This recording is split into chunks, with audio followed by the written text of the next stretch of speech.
తెలంగాణలో ప్రైవేట్ కాలేజీలకు ప్రభుత్వం చెల్లించాల్సిన ఫీజు రియంబర్స్మెంట్ బకాయిలు 8,000 కోట్ల వరకు పెండింగ్ లో ఉన్నాయని విద్యా సంస్థల యాజమాన్యాలు చెబుతున్నాయి. ఇంత బకాయి ఉంటే కాలేజీలు ఎలా నడిపిస్తామో అంటూ హైకోర్టులో పిటిషన్ దాఖలు చేశాయి. అయితే వివిధ దశల్లో కొన్ని పాత బకాయిలను చెల్లించామని వాటిని కాలేజీల యాజమాన్యాలు పరిగణలోకి తీసుకోవటం లేదని ప్రభుత్వం వాదిస్తోంది. బీఆర్ఎస్ ప్రభుత్వ హయాంలోని 2,000 కోట్ల రూపాయల పాత బకాయిలు చెల్లించేందుకు రేవంత్ సర్కార్ గతంలో నిరాకరించింది. కానీ ప్రైవేట్ కాలేజీలు నిరసనలకు దిగడంతో సర్కార్ పాక్షికంగా కొంత నిధులనైతే విడుదల చేసింది.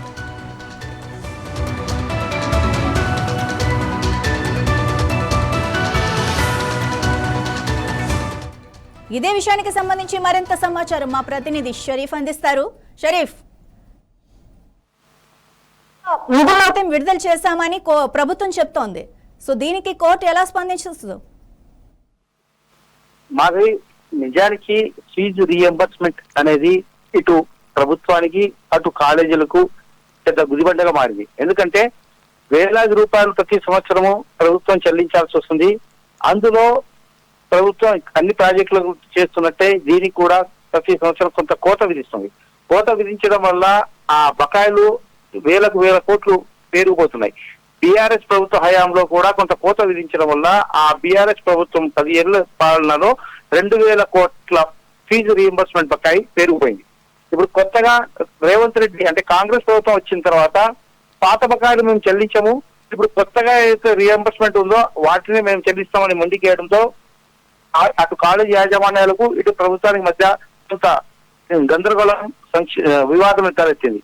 అది చివరికి కాలేజీ యాజమాన్యాలు స్ట్రైక్ అంటే నిరోధిక సమ్మెకు పిలుపు ఇవ్వడంతో ప్రభుత్వం దిగొచ్చి కొంతవరకు పాత బకాయిలు చెల్లించింది. అయితే ప్రతి సంవత్సరం 200 కోట్ల రూపాయల చొప్పున మేము ఇస్తాము. ఆ పాత బకాయిల కింద జమ చేస్తారా, కొత్త రియంబర్స్మెంట్ కింద మీరు జమ చేసుకుంటారా మీ ఇష్టం, కానీ 200 కోట్ల రూపాయలు మేము చెల్లిస్తాము, తర్వాత మిగిలిన పెండింగ్ గురించి తర్వాత ఆలోచిద్దాము అనే ఒక అండర్స్టాండింగ్ వచ్చింది. దీంతో కాలేజీలు యాజమాన్యాలు స్ట్రైక్ ను కొంత బ్రేక్ చేశాయి. బ్రేక్ చేయడం వల్ల మళ్ళీ కాలేజీలు కూడా ప్రారంభమయ్యాయి. ఇప్పుడు ఆ ప్రాతిపదికన రేవంత్ సర్కార్ 200 కోట్ల బకాయిల ప్రాతిపదికన ప్రాసెస్ స్టార్ట్ అయింది. ఇప్పుడు కొత్తగా కాలేజీలు కొత్త అడ్మిషన్లు స్టార్ట్ కాబోతున్నాయి. ఈసారి కూడా ఫీజు రీఎంబర్స్మెంట్ అనేది అటు ఎస్సీ ఎస్టీలకి, బీసీలకు, తర్వాత మైనార్టీలకు ఈ ఫీజు రీఎంబర్స్మెంట్ మళ్ళీ ఇప్పుడు కొత్తగా స్టార్ట్ కాబోతుంది. అయితే ఈ రీఎంబర్స్మెంట్ అనేది చాలా పెద్ద ఒక విధంగా చెప్పాలంటే ఈ ప్రాసెస్ లోనే లోపాలు ఉన్నాయి. వైఎస్ రాజశేఖర రెడ్డి ప్రారంభించిన ఫీజు రీఎంబర్స్మెంట్ అనేది పేద విద్యార్థులు కొంతమందికి చాలా మందికి ఒక ఉన్నత విద్యకు అవకాశం ఇచ్చింది. కానీ ఈ 1,000 కోట్ల రూపాయలు ఏదైతే ఉన్నాయో ఆ కాలేజీ యాజమాన్యాలు చెల్లించిన 1,000 కోట్ల రూపాయలతో ప్రభుత్వాలే సొంత కాలేజీలు ఏర్పాటు చేస్తే పర్మనెంట్ గా వాళ్ళకు సొల్యూషన్ దొరికేది ప్రభుత్వానికి. కానీ తాత్కాలిక లాభం కోసం కొన్ని 1,000 కోట్ల కాలేజీ యాజమాన్యానికి ఇవ్వడము, వాళ్ళు ఎప్పటికప్పుడు ప్రతి సంవత్సరం లెక్కలు చూపించడము, ఇంత ఖర్చు అయింది మళ్ళీ ఫీజులు పెంచుకోవడము, ఈ విధంగా చేయడం వల్ల అటు డబ్బులు పోతున్నాయి కానీ ఇటు శాశ్వత పరిష్కారం కనిపించకుండా అయిపోయింది. అందుకే 15 సంవత్సరాల తర్వాత ఇప్పుడు రీఎంబర్స్మెంట్ అనేది రాష్ట్రంలో తెలంగాణలో కానివ్వండి, ఆంధ్రప్రదేశ్ లో కానివ్వండి పెను సంక్షోభంగా మారిపోయింది. మాధవి, రైట్ షరీఫ్, ఇక్కడ ఒక ప్రశ్న వస్తుంది విద్యార్థుల నుంచి అండ్ విద్యార్థుల తల్లిదండ్రుల నుంచి. ఏమని అంటే బేసిక్ గా ఎస్సీ ఎస్టీ రిజర్వేషన్స్ ఏవైతే ఉంటాయో అవి వెనకబడిన వాళ్ళకి, కానీ ఆ రిజర్వేషన్స్ ఎప్పుడైతే ప్రభుత్వాలు పెంచుకుంటూ పోతున్నాయో ఆ ఎస్సీ ఎస్టీ రిజర్వేషన్ అనేది ఉన్న వాళ్ళకి లేని వాళ్ళకి అందరికీ అది వర్తించేస్తోంది. అంటే ఫర్ ఎగ్జాంపుల్ ఇప్పుడు ఒక ఓసీ విద్యార్థి పేద విద్యార్థి అయినప్పటికీ తనకి ఫీజు రియంబర్స్మెంట్ రావట్లేదు. కానీ ఒక అంటే ఎస్సీ ఎస్టీ పిల్లలు ఎవరైతే ఉన్నారో వాళ్ళు ఒకవేళ డబ్బున్న వాళ్ళు అయినా కూడా ఈ రిజర్వేషన్ వల్ల వాళ్ళకి ఫీజు రియంబర్స్మెంట్ కొనసాగుతూ వస్తుంది. సో ఈ నేపథ్యంలో విద్యార్థులు కానీ వాళ్ళ తల్లిదండ్రులు కానీ ఏమని ప్రశ్నిస్తున్నారంటే ప్రభుత్వం ఇలాంటి ఫీజు రియంబర్స్మెంట్ బకాయిలు పెంచుకుంటూ పోయే బదులు ఆ రిజర్వేషన్ ని సవరించవచ్చు కదా అన్న ఒక ప్రశ్న వస్తుంది. దీన్ని ఎలా చూడాలి? ఇది చాలా కీలకమైన విషయం మాధవి.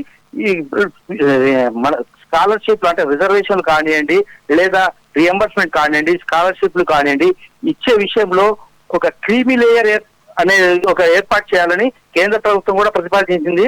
క్రీమీ లేయర్ అంటే ఒక కథ అంటే ప్రతి సంవత్సరం 6 లక్షల ఆదాయము లేదా 8 లక్షల ఆదాయము సంపాదించే కుటుంబాలు, అంటే ఆ లోపు సంపాదించే కుటుంబాలకే రీఎంబర్స్మెంట్ ఇవ్వాలి, ఫీజు స్కాలర్షిప్ ఇవ్వాలి, ప్రోత్సాహకాలు ఇవ్వాలి, రిజర్వేషన్లు ఇవ్వాలి.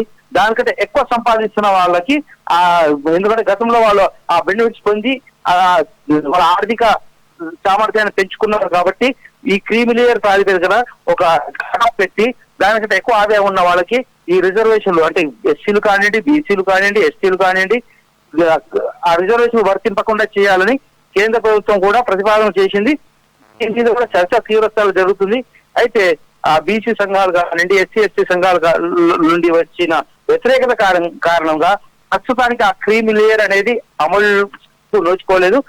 కేంద్ర ప్రభుత్వం సవరణలో భాగంగా ఓసీలలో ఒక ఈడబ్ల్యూఎస్ అనేది ఒక ఎకనామికలీ బ్యాక్వర్డ్ క్లాస్ అనేది ఒకటి తీసుకొచ్చి దానికి క్రీమీ లేయర్ అమలు చేసింది. అంటే ఈ క్రీమీ లేయర్ అనే దాన్ని మెల్లమెల్లగా అమలు చేస్తుంది.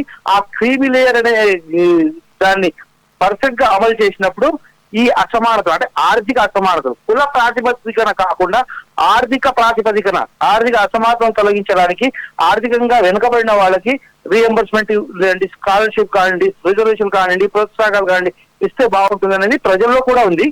అది ఇప్పట్లో అయితే అమలు కావట్లేదు. ఎంత కాలంలో అవుతుందో చూడాలి. Madhavi. Right, thank you Sharif.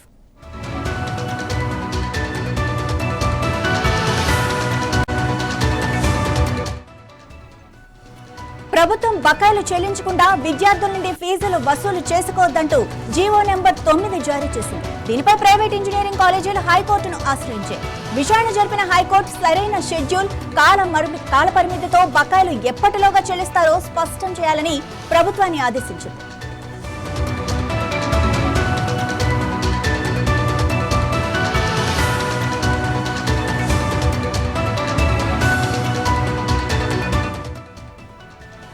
ప్రభుత్వం కొత్త విద్యా సంవత్సరం నుంచి కొత్త పాలసీని తీసుకొచ్చింది. ప్రతి నెల 200 కోట్ల రూపాయలు విడుదల చేసేలా కొత్త ఫీజు రియంబర్స్మెంట్ విధానాన్ని ప్రతిపాదించింది.